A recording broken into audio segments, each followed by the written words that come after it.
B2B Cambodia, the portal for business use in Cambodia. On the day 2 of Digital Economy Forum, we heard a panel discussion looking to the future, opportunities, and challenges. And here's what they talked about. We're already seeing our own team and other companies are just using it already to amplify what they do. So I know some attorneys, and it's just become much more easy for them to dump a 75,000 word document into ChatGPT and say, please summarize this for me. Like I was saying, if you scroll through LinkedIn, you'll find all kinds of marketing prompts for you. But the second part is, where's the innovation? I mean, I think I think where we will see interesting innovation from is also small businesses. So we want to make sure we don't constrict that.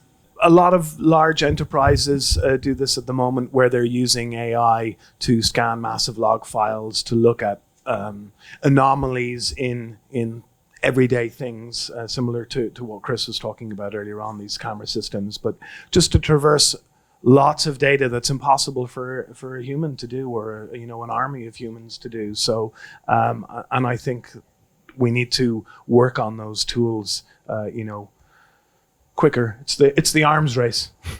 So there are countries that have been somewhat, the Philippines has been doing well, but it never seems to be able to get beyond a certain level. Thailand, similar issues. So is it for everyone the dream is that everyone sort of moves up to the Singapore level. Personally, I don't think in 10 years it's going to be feasible. I think we'll still see gradations.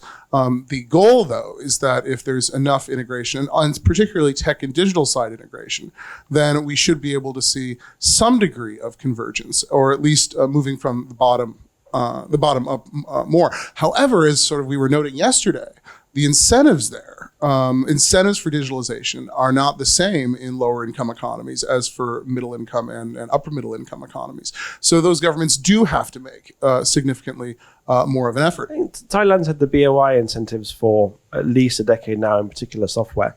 And I think they're beginning to reduce and tighten up the tax incentives that companies get. I guess software is less of a thing, but it's definitely pushing more towards life science, agri-tech, and things that will push the Thailand economy forward. So I'd say yes, but it depends on what industry you're in and how effective they are over time.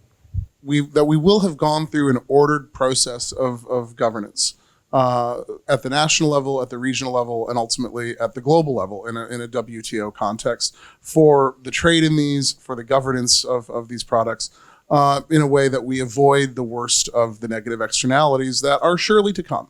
Because negative externalities are like the poor. They're always with us. We're going to have negative externalities to any policy we do.